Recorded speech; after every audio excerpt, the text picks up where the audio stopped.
Howdy folks, you're watching Deuce, and in today's day and age, it is very difficult to find a real leap in technology in the firearms industry. Usually it's tiny little minute steps in metallurgy or engineering processes, but when I came across the Shell Shock bimetal case, I had to review it.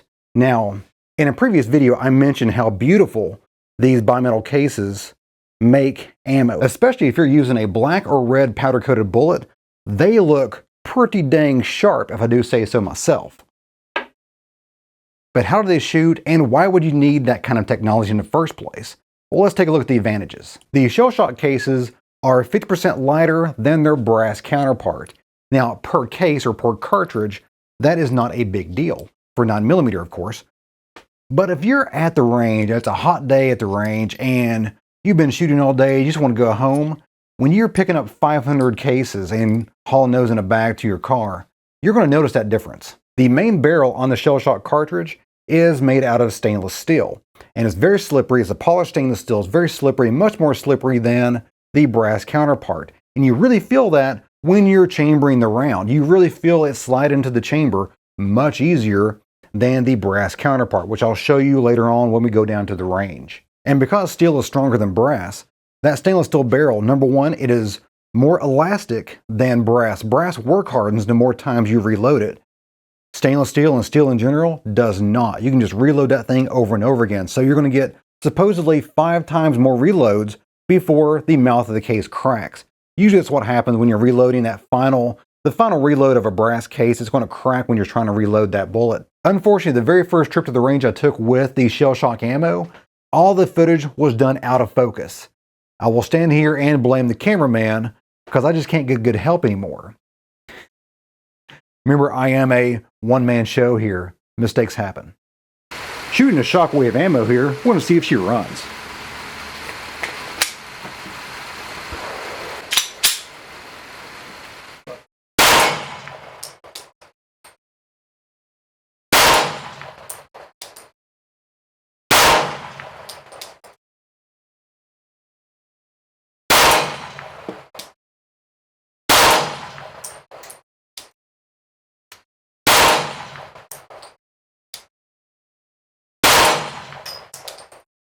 And furthermore, it is more resilient to bending, so then when you step on it at the range, it's not going to deform it. You're not going to have to try to either save that piece of brass or chuck it. It will pretty much hold on to its shape. This next bullet point, I didn't know until I looked it up on their website. Apparently, these come out cool to the touch. So if you fire your case, fire your cartridge, and the case comes out, you can just grab it or it can go down your shirt. It will not burn you. The Shell Shock cartridge can be loaded at a much higher pressure than its brass alternative. Now, for 99% of you, that is not a big deal. It's cool bragging rights, but you're not going to utilize that functionality unless you shoot on the USPSA competition circuit in the open division. And in that case, then you can load this 9mm up to the major power factor. For those of you who do not shoot on the competition circuit, if you shoot 9mm, for the most part, you're going to be shooting in the minor power factor, which gives you a disadvantage as far as scoring goes. You can look that up later if you want to. But if you shoot 40 caliber Smith & Wesson, 45 ACP, or 38 Super, then in the open division category, you can bump up to the major category, the major power factor category, and get away with being a little less accurate and not be penalized for that. But if you're able to shoot 9mm in the major power factor category, then you can get away with a much cheaper setup and compete against the big boys with the big bucks shooting 38 Super. Did I mention the cases are magnetic? You can pick these up in groups with a magnet versus one at a time. As you can tell, I'm a different side of the range today because the other ranges are plumb full up. You would think with the ammo shortage that would not be an issue, but here in Tennessee, the shooting sports are alive and well. I have 2 mags here of Shell Shock ammo, as you can see, if I can get to focus.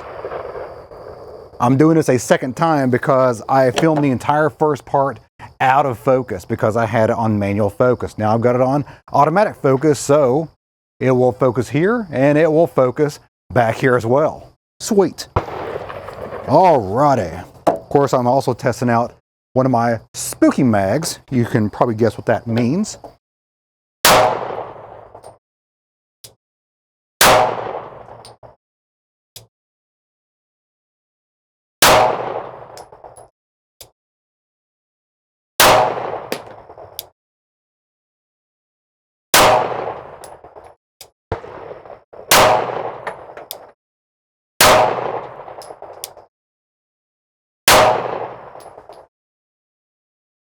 Not bad at all. Not bad at all. And just for fun, for whatever reason, let's go ahead and shoot the next set suppressed. Man, it smoothly cycles right in there. Did you hear that? Just perfect. Nice. Now this is an untried and untested load for me, so that's why I'm a little bit all over the place, but not too bad. Oh, that is so quiet.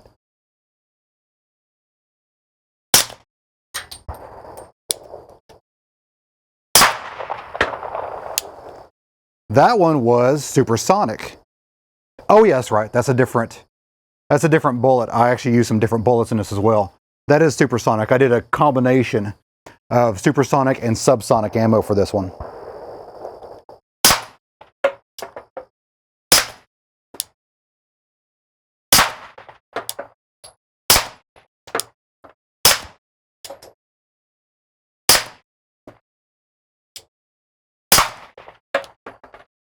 I'm quite a bit more accurate with a suppressor on my pistol.